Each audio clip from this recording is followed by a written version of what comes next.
The 2026 World Cup is supposed to be the biggest football tournament in history. 48 nations, 104 matches, 3 host countries at once. But if you did not know, fans from several participating countries are literally banned from entering the United States because of Trump's travel ban. And on top of that, the cheapest official final ticket costs 32 million rupiah, while the most expensive goes up to 500 million rupiah.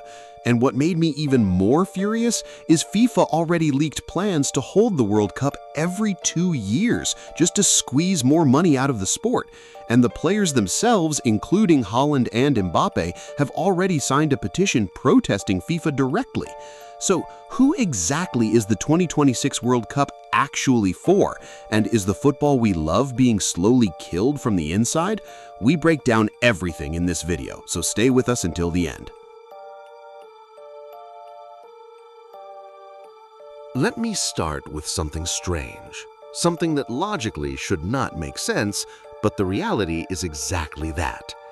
The 2026 World Cup is, on paper, the biggest World Cup in the history of football. Not an exaggeration, those are the facts. For the first time ever, the format has expanded from 32 participating nations to 48. The total number of matches played has increased from 64 to 104. The duration is 10 days longer than the previous edition, and it is being hosted across 3 countries simultaneously: the United States, Canada, and Mexico. 3 countries at the same time, something that has never happened before in the history of the World Cup. Sounds incredible, right? Sounds like FIFA is giving a gift to football fans around the world. More teams, more matches, a longer celebration. The euphoria should be exploding. Everyone should be buzzing. This should be the most anticipated moment in the entire history of mankind. But the reality? It feels flat. Global enthusiasm has actually dropped. Available surveys show that global fan enthusiasm has fallen by around 23% compared to the 2022 World Cup in Qatar, and that is not a number you can simply ignore. The World Cup is the biggest sporting event on this planet. 3.5 billion people watched the 2022 edition. But now, even before the first ball has been kicked, the energy already feels different. It feels more hollow. So the question is, why? Why does an event that keeps getting bigger in scale feel less and less special? And this is where I started to get suspicious. Because if you look deeper at FIFA's decision to expand the field from 32 to 48 participants, the official argument is inclusivity. More nations get the chance to play. More continents get representation. Football becomes more global. Sounds very noble, right? But the other version circulating among football analysts paints a far more cynical picture. Every new participating nation means a new market. It means a new country that has to buy broadcast rights. It means new sponsors who can be approached. It means new money flowing into FIFA's pockets. The expansion from 32 to 48 participants is not a sporting calculation, it is a business calculation. And what makes it even more frustrating is that some of the new participating nations in the 2026 edition are countries that have never qualified for a World Cup before, not because their quality has dramatically improved, but because the format was loosened enough for them to get in. So the overall quality of competition goes down, but the number of markets goes up. FIFA profits, football loses. And I want to ask you, if the World Cup keeps getting bigger but feels emptier, keeps getting longer but feels less special, is FIFA slowly killing itself for money? Or more precisely, are they killing something that doesn't belong to them? They are killing the football that belongs to all of us. This is the chapter that genuinely angers me, because this is no longer about football policy. This is about discrimination happening in front of the entire world, and somehow the world just stays quiet.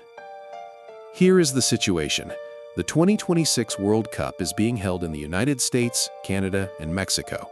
America is the host with the most matches, including the final, which will be played at MetLife Stadium in New York. And as the host nation, America should be opening its doors to all fans from around the world who want to come and support their country's team. That is the basic premise of an international tournament. But the reality?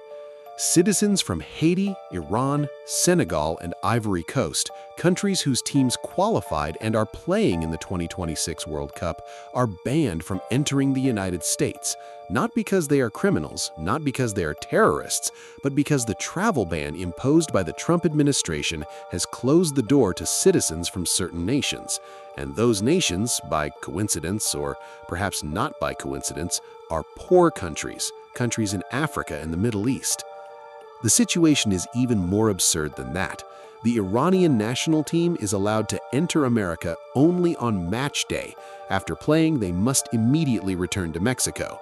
Not to a hotel in America, not to rest there, straight out, like uninvited guests who are only allowed to drop by briefly and then told to leave. And the Iraqi national team? They had to travel 900 kilometers overland to Jordan before they could fly to Mexico because the conflict zone situation made direct flights impossible. That is genuinely outrageous. This is the World Cup, not a private American event. This is an event that FIFA sold to the entire world on the promise of global inclusivity, and FIFA itself had previously given official guarantees to all participating nations that their citizens would be able to attend. That guarantee is now broken, and FIFA? Silence. What makes darker theories start circulating is the economic context.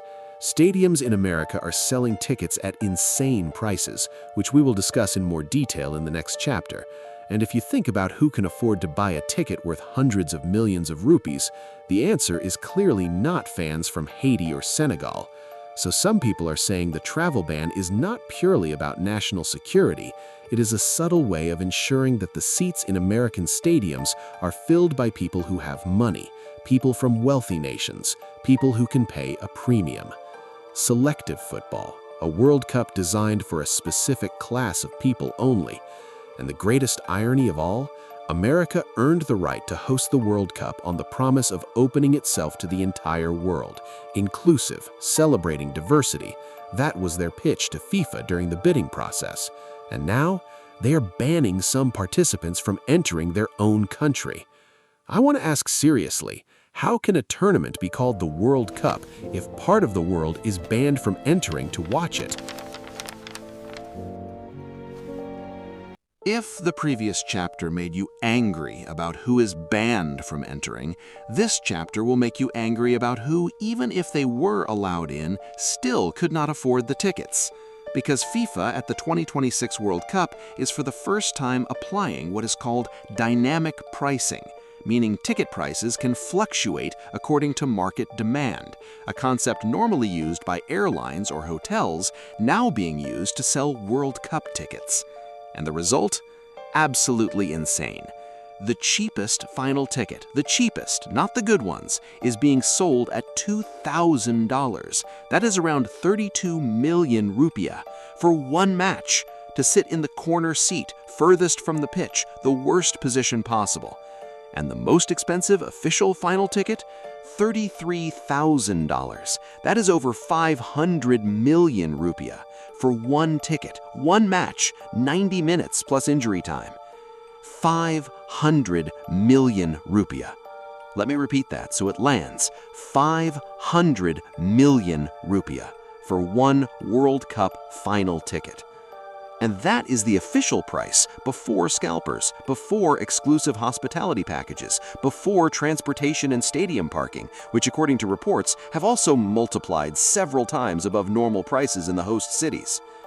Now, I want you to imagine for a moment the GDP per capita of African nations whose teams are playing in the 2026 World Cup averages around $1,500 to $3,000 per year. Per year! Meaning the cheapest final ticket alone is already more expensive than a full year's salary for citizens of those countries. A Senegalese fan wanting to support their team in the final, even if they were allowed into America, is mathematically unable to buy a ticket. And then there is the plan that I believe represents the peak of the Americanization of football. FIFA is planning a Super Bowl-style halftime show for the final match, extended break, add a concert performance, make football more entertaining as a spectacle for viewers watching from home. But the side effect? A longer-than-standard break increases the injury risk for already exhausted players, and we'll discuss that more deeply in the final chapter. The funniest thing, or perhaps more accurately, the saddest thing, is the fact that FIFA has non-profit status. A non-profit, but its CEO earns $3 million per year. A non-profit whose CEO earns $3 million. A non-profit that sells tickets worth 500 million rupiah. A non-profit projecting $11 billion in revenue from the 2026 World Cup. And there's one small detail many people skip, but which I find very symbolic. The official 2026 World Cup logo is just the number 26 and a trophy silhouette. That's all. Graphic designers from around the world have already been mocking it as the laziest and cheapest logo in World Cup history. And the reasonable question that follows is, if even the logo was done with minimal effort, where did the design budget go? I'm genuinely asking, if a World Cup ticket is 500 million rupiah, does a World Cup still belong to ordinary people, or has it officially become the exclusive party of the wealthy only? If you think the problems are just about expensive tickets and travel bans, wait, because the 2026 World Cup has also been bombarded by political controversies exploding from multiple directions simultaneously. And what makes me shake my head is that all of this was predictable from a long way out, but FIFA kept moving forward anyway. Starting with the hottest one, Seattle, one of the host cities in America, was planning what they called a pride match for the Egypt versus Iran fixture. Two Muslim nations, two countries with very strict stances on LGBTQ+ issues, and Seattle wanted to make their match a pride celebration. Special decorations, special promotions, a special theme. The Egyptian and Iranian football federations immediately erupted. Threats of boycotting the match came out immediately. And this is not an overreaction. From their perspective, this is about values and beliefs that are deeply fundamental. But from Seattle's perspective, and a significant part of the American community, this is about rights and inclusivity that are equally fundamental to them. Two values colliding hard, and FIFA placed these two teams in that city. Was that a coincidence?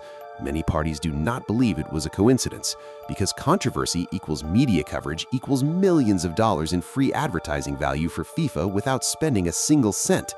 Then, moving to Mexico, Guadalajara and the Jalisco region is one of the 2026 World Cup venues, but what many people do not know, or perhaps pretend not to know, is that the Jalisco region is currently experiencing an active cartel war, genuinely active, not remnants of an old conflict. This is a conflict that is still hot right now, and thousands of foreign fans will be going there, without clear evacuation protocols, without concrete security guarantees.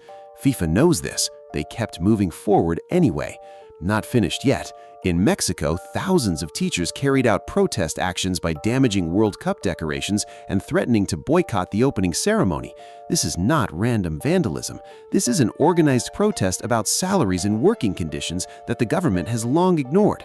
And the World Cup became the target of the protest because the Mexican government spent billions of dollars on World Cup infrastructure while their teachers were not being paid fairly. And one more thing that technically makes me shake my head: pitch quality. Senegal has officially complained about the quality of the grass at the stadiums being used because NFL stadiums in America are designed for American football, not soccer. The dimensions are different, the grass characteristics are different, and the standards are different. This is not a minor issue. Poor pitch quality directly increases player injury risk. All of these problems were predictable. All of them had warnings from a long way out. But FIFA kept moving forward. And I can only ask one thing. Did FIFA know about all of these problems before designating the venues and chose to continue anyway, because the money had already come in first?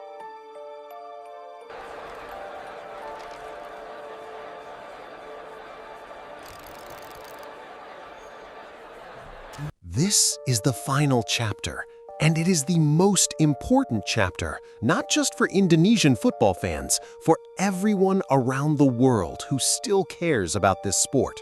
Because everything we have discussed in the 4 previous chapters, the travel ban, tickets worth 500 million rupiah, political controversies, problematic venues, all of that is a symptom of one larger disease. And the disease is this: FIFA is killing football, slowly, systematically, and with full awareness.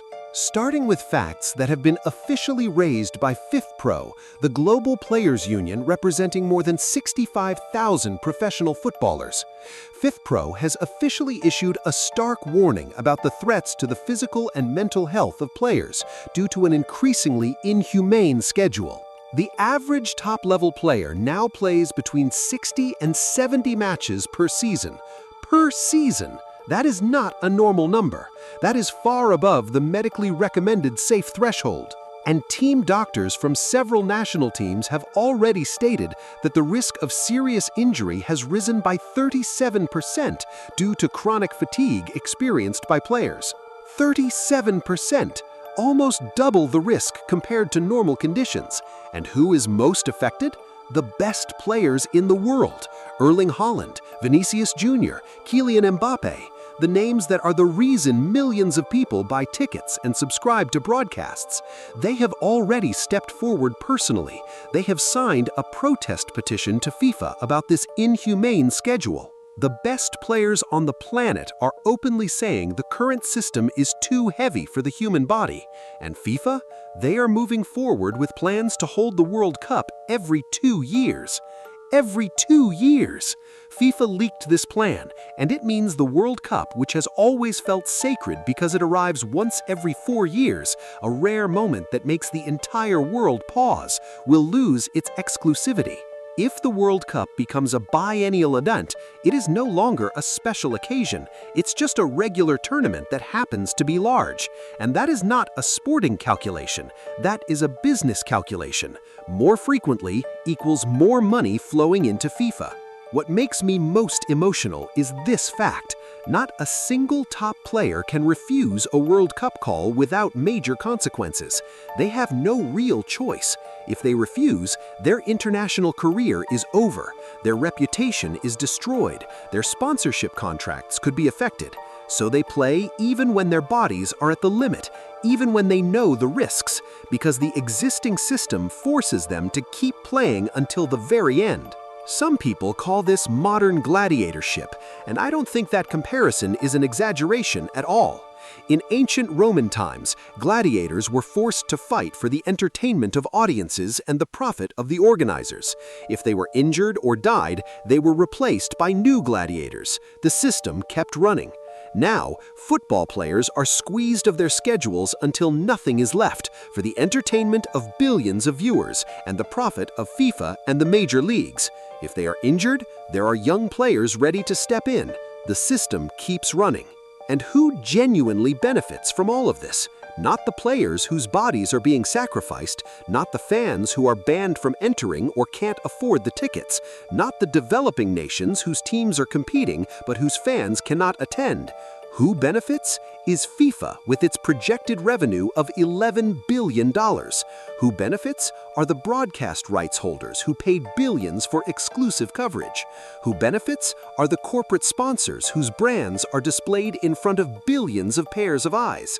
Football is a sport born from the streets, from dirt pitches, from village children playing with plastic balls in narrow alleyways. A sport that anyone can play, anyone can watch, anyone can feel. That's its essence. That's why football became the most popular sport on this planet. And now, FIFA is taking that football, the football that belongs to everyone, and turning it into a premium product, a product that can only be fully enjoyed by those who have money, who have the right passport, who were born in the right country. So I want to ask one final question, and I want you to answer honestly in the comments section. If the best players in the world are already protesting, fans from poor countries are banned from entering, tickets are being sold for 500 million rupiah, pitch quality is below standard, and football is increasingly losing its soul, for whom exactly is the 2026 World Cup actually being held? Because if the answer is not for us ordinary fans who love football, then perhaps it is already time we start asking, how much longer do we stay silent? That's from me. Subscribe to Yoda Studio for geopolitical and global economic analysis you won't find anywhere else. Until the next video.